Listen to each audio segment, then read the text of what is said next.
es el amor sin el futuro? ¿Qué es el futuro sin los sueños? ¿Qué son los sueños sin la música? ¿Qué es la música sin la adolescencia? ¿Qué es la adolescencia sin el cuerpo? ¿Qué es el cuerpo sin la risa? ¿Qué es la risa sin los besos? ¿Qué son los besos sin la madre? ¿Qué es la madre sin los miedos? ¿Qué son los miedos sin la violencia? ¿Qué es la violencia sin la muerte? ¿Qué es la muerte sin el mar? ¿Qué es el mar sin los animales? El adivinador. Los temas de la vida al azar, con testimonios y bibliografía.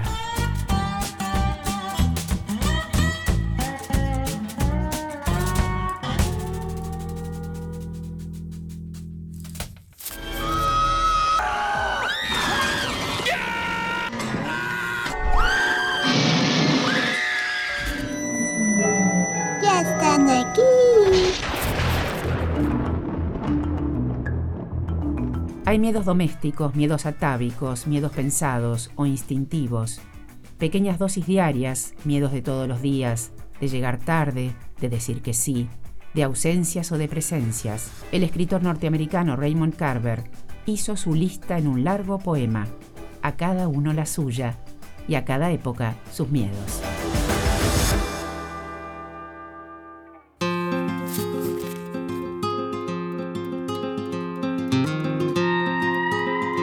Miedo de ver una patrulla policial detenerse frente a la casa. Miedo de quedarme dormido durante la noche. Miedo de no poder dormir. Miedo de que el pasado regrese. Miedo de que el presente tome vuelo. Miedo del teléfono que suena en el silencio de la noche muerta. Miedo a las tormentas eléctricas. Miedo de la mujer de servicio que tiene una cicatriz en la mejilla. Miedo a los perros aunque me digan que no muerden. Miedo a la ansiedad. Miedo a tener que identificar el cuerpo de un amigo muerto. Miedo de quedarme sin dinero. Miedo de tener mucho, aunque sea difícil de creer. Miedo a los perfiles psicológicos.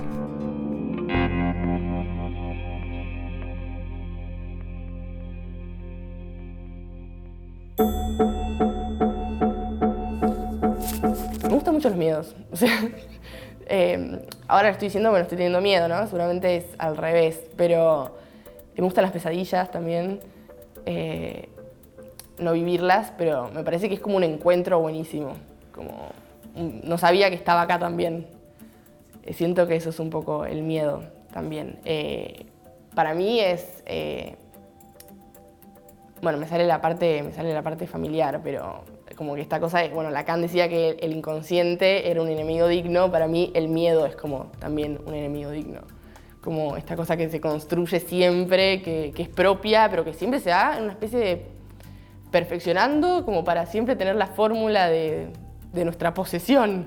Freud contaba, hace muchos años, que un niño estaba con mucho temor a la oscuridad y su tía le habla incluso desde otra habitación, le dice que se quede tranquilo y hay algo de esa voz que a él lo tranquiliza y él le dice algo así como: tía, cuando me hablas siento que hay más luz, ¿no? Hay algo de esa oscuridad que se corta de algún modo. Más allá de cualquier definición psicoanalítica, creo que los miedos también se traspasan culturalmente. Nosotros tenemos miedo a partir de muchas veces la industria cultural que nos invade, las películas, las historias de terror, las historias de la infancia que nos cuentan. Creo que eso se pega, digamos, al ser humano y logramos de alguna forma definir los miedos a partir de lo que mamamos culturalmente. Es por eso que tal vez hay miedos que tiene una persona que no los tiene otras, y creo que el cine, la literatura, algún hecho paradigmático, familiar, nos fundan los miedos. David.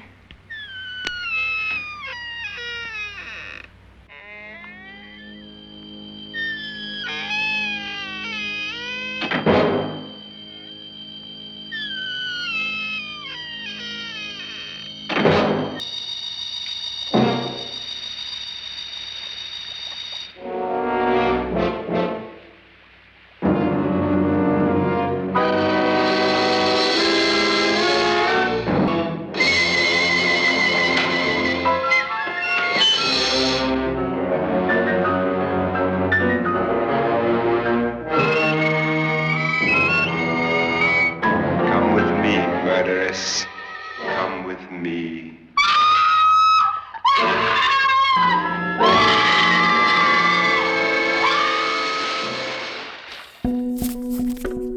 La única pasión de mi vida ha sido el miedo, dijo el filósofo Thomas Hobbes. Sensación o sentimiento, el miedo motiva a la creación, pero también al sufrir. Gracias al miedo, la sociedad evoluciona y a causa de él se destruye. El mismo Hobbes escribió en el Leviatán: el hombre es el lobo del hombre, entendiendo al temor como organizador político. Por miedo no se avanza, por miedo se progresa. ¿En qué se diferencia el temor del animal del miedo humano? ¿Cuáles son los miedos de nuestra era? ¿O acaso son los mismos de siempre en nuevo formato?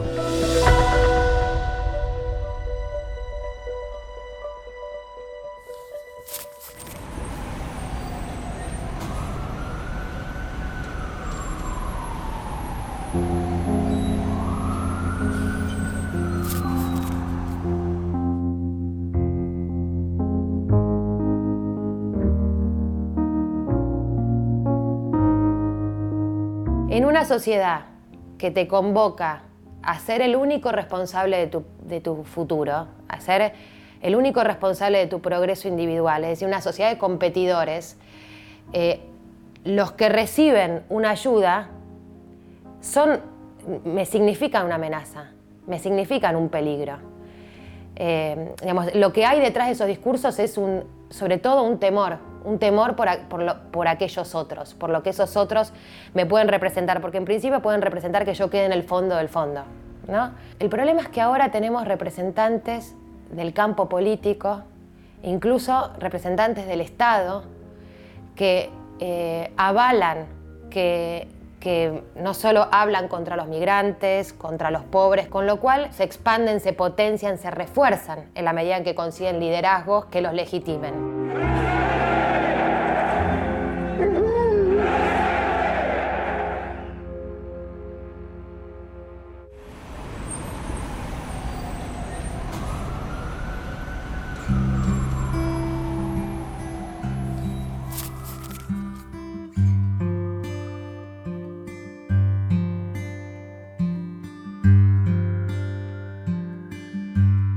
Tenemos miedo desde que prácticamente nacemos.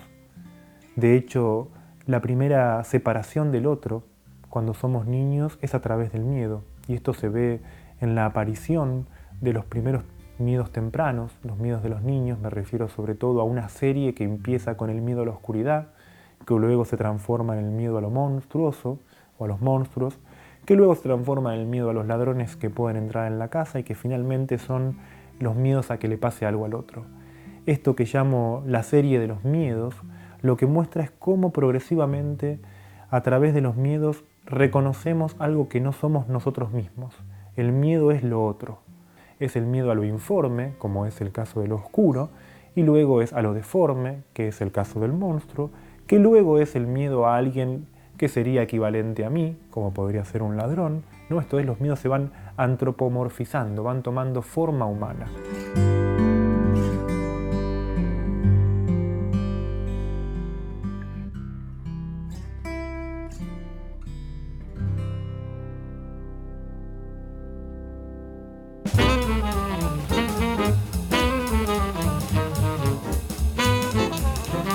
Mi mayor miedo es las avispas. Odio las avispas, las odio. Mi miedo sería que en un sueño estaría en un castillo rosa y con princesas. Una vez mi primo en el campo me regaló una que me traumó un montón. Acá está. Yo lo que haría fuera como todas las cosas rosas, las quemaría. Pero a veces tener miedo para mí es gracioso. Como que me da ganas de reírme y a la vez correr. Me banco a los monstruos y no a las princesas. Y también me da miedo estar frente a la cámara. Los cuentos de miedo han sido alimento de muchas lecturas de la infancia, permitidas o de contrabando. ¿Quién no ha escuchado historias tenebrosas ya sea provistas por los libros o inventadas en rondas nocturnas. Los cuentos de Edgar Allan Poe, de Etta Hoffman, de Ambrose Bierce, de Quiroga, de Stephen King. Tantas películas de terror colmando de imágenes los sueños. Más que darnos miedo, ¿no será que funcionan de antídoto?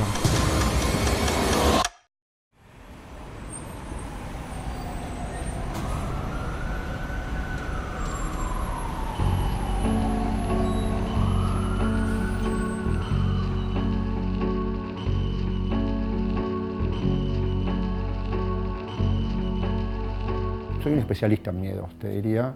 Es un sentimiento con el que convivo permanentemente. En general, se piensa el miedo como algo excepcional, miedo a alguna cosa puntual o a alguna situación.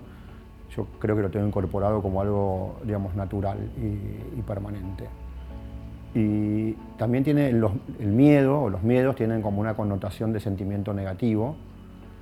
Y yo, por ejemplo, en lo laboral, creo que los miedos son motivadores, digamos, porque el miedo plantea, digamos, un desafío, asumir un riesgo, tener algún nivel de audacia, y eso para producir cine es central, con lo cual esa cercanía que tengo con el miedo, digamos, no me asusta, digamos, paradójicamente. Pienso a la actividad que yo desarrollo como generacional, en términos de que, digamos, casi como un jugador de fútbol que a cierta edad se tiene que retirar. El cine también yo siento que tiene eso por los cambios de lenguaje, de tecnología, las modalidades de producción. Entonces también hay un temor a dejar de entender el lenguaje con el que se trabaja, el temor a no tener, a perder cierta vigencia, a dejar de entender cómo funciona el mercado, el negocio. Digo, está cambiando ahora. La gente, digamos, no va más al cine, o va muy poco al cine. Se empiezan a ver las películas en otras plataformas y de otras formas. Entonces, uno que se formó digamos, en otro escenario, en otra época, digamos, bueno, yo tengo temor de no poder entender lo que está pasando en estos tiempos.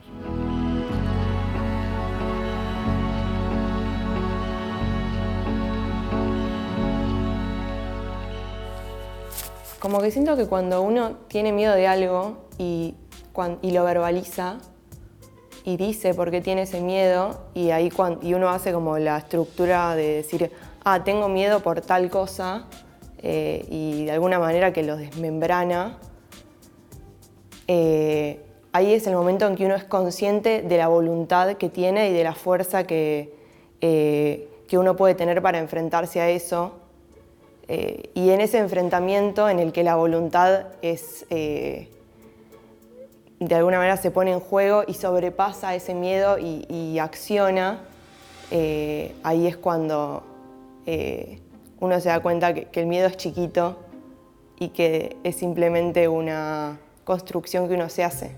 Por ahí alguna azafata viene y nos dice, el pasajero del asiento tal está como muy inquieto, y bueno, si vemos que realmente le afecta bastante al pasajero, a veces lo invitamos a pasar a la cabina, a que vea cómo es el trabajo, a que vea que estamos relajados, que no hay nada de qué preocuparse, y normalmente con eso como que se relajan y se distienden un poco.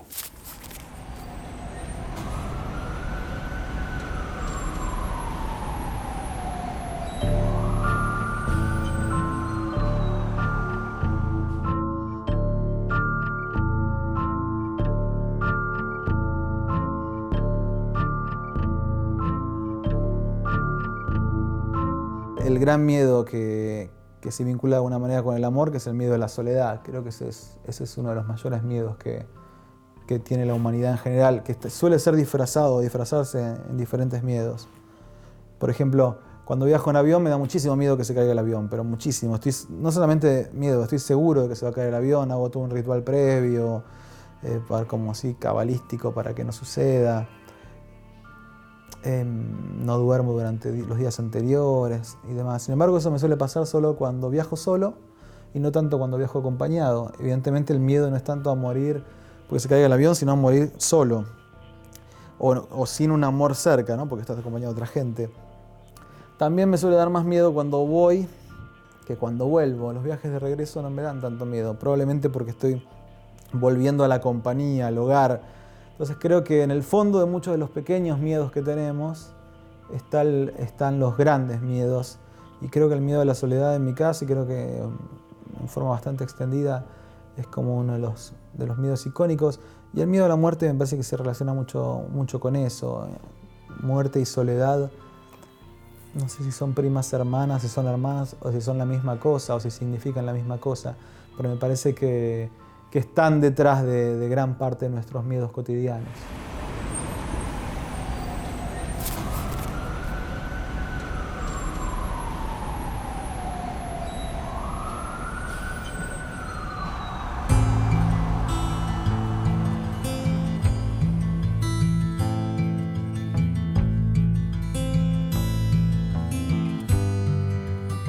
El miedo para mí es algo que te paraliza, bueno, la típica, ¿no? El miedo paraliza, pero es algo que sí, que a mí a veces me detiene en ciertas ocasiones. Cuando lo logro sortear ese miedo, es como que, bueno, avanzás mucho más, ¿no? Pero mis miedos en general tienen que ver más con que le pase algo a alguien cercano a mí, digamos, no suelo tener mucho miedo con que me pase algo a mí, sino como un miedo de que le pase algo a alguien de mi familia o a algún amigo, amiga. En relación al pánico escénico, lo tuve algunas veces como actor cuando empecé. Ahora ya no, ahora es como que me gusta salir a escena incluso con bastante relajado y con algo de la intuición y del vértigo de salir a escena, pero el vértigo en el buen sentido, digamos, ¿no? Como disfruto de eso. Sí, a veces el pánico escénico me pasa por ahí cuando dirijo, y veo que no estoy llegando bien al estreno, ahí me empiezo a estresar. De hecho, acá en este departamento, cuando estrené Las Viajantes la primera vez, me acuerdo que estaba solo acá en mi casa y quedaban 2 días para el estreno y faltaban un montón de cosas, faltaban, no sé, cosas de escenografía, no habíamos hecho un ensayo general y me empezó a agarrar creo como un ataque de pánico o no sé qué es porque es la primera vez que me había pasado. Después no me pasó más, fue la primera y la única vez. Pero me empecé a sentir mal, empecé a tener miedo, como, digo, ¿qué me está pasando? Llamé a una ambulancia, vinieron, me hicieron me pusieron cosas a ver si estaba todo bien, me dijo, está todo bien. El médico me dijo, tomate un whisky, dale medio coso sublingual, no sé qué, y me sedaron un poco y se fueron.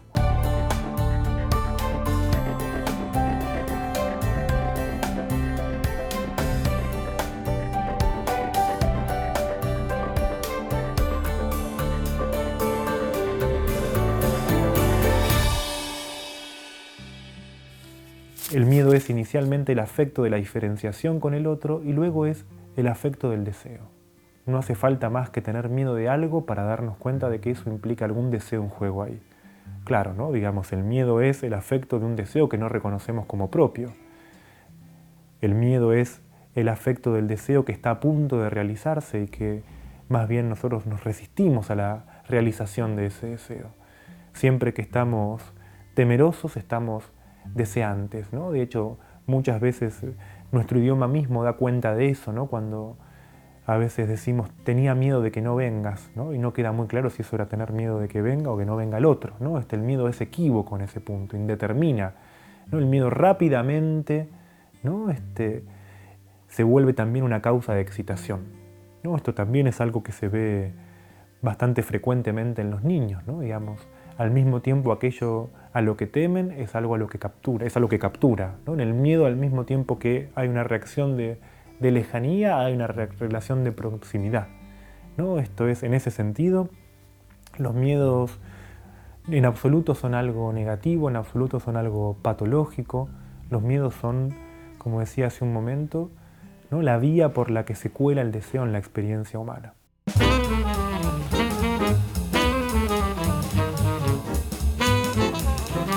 Yo tengo un angelito así de estatita chiquitito. Y como yo no soy religioso, se la regalé a mi hermana. Y entonces yo le tenía miedo al angelito porque el ángel viene de la Virgen y así, y se llamaba la Virgencita. Entonces, bueno, yo me voy rápido y lo dejo acostado. Si vos le tenés miedo a un dinosaurio que siempre viste en la televisión, de los dibujitos animados, cuando te volvés más grande o cuando lo mirás 100 veces ya te aburrís. Ya decís, bueno, es un muñequito, ¿qué tiene? Y después de unos días estaba así y me estaba mirando a mi cama.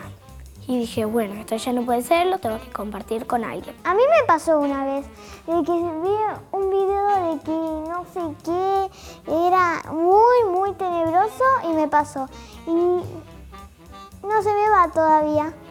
Y ahora todos los miedos que tengamos, digamos, decimos, chica, me pasó algo, y nos escuchamos y compartimos antes de empezar las clases.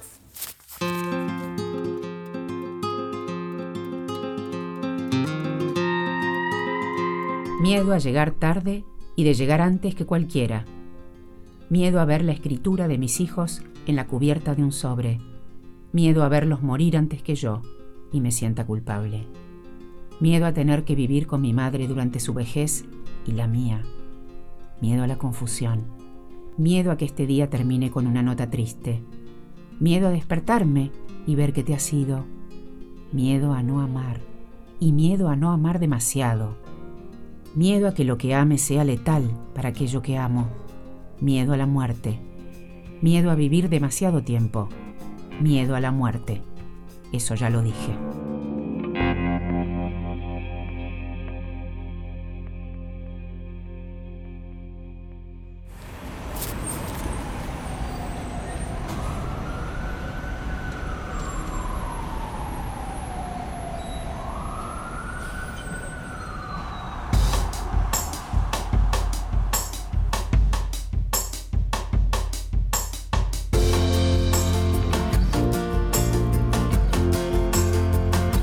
Yo creo que somos una sociedad que tiene mucho miedo. Y uno de los temores es el salirse del deber ser.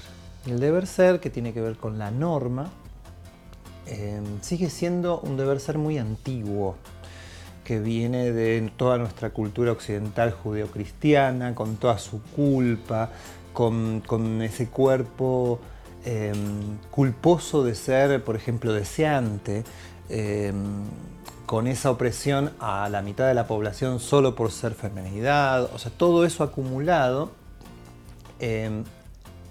está plasmado en la norma para mí. La norma da ciertas seguridades que hace que no te cuestiones ciertas cosas básicas como quién soy,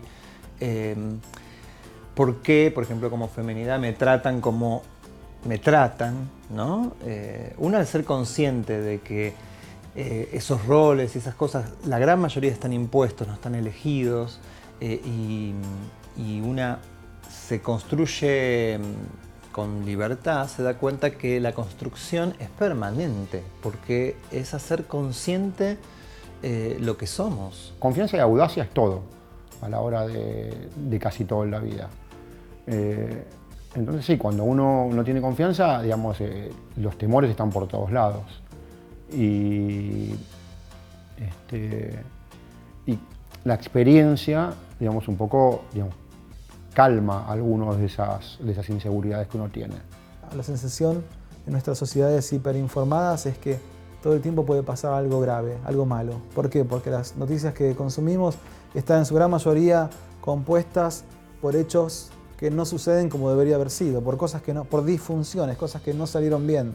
El tren que no llegó, el avión que se cayó, la persona que murió en un asesinato, el robo y demás. Entonces, claro, si vivimos todo el tiempo bombardeados por noticias de cosas que no funcionaron, que no salieron bien, bueno, es inevitable que tengamos ese chip metido en la cabeza y que estemos todo el tiempo esperando, bueno, me toca a mí ser protagonista de la mala noticia del día. Que no tienen tanto que ver con la realidad. Afortunadamente la realidad es mucho más serena que la realidad construida por los medios de comunicación o por nuestros fantasmas. Para Sigmund Freud, cuando lo familiar o cotidiano se vuelve extraño, produce un efecto de siniestro. Quizá a la inversa, Cuando lo extraño se vuelve familiar, los miedos se disipan o quedan los mejores.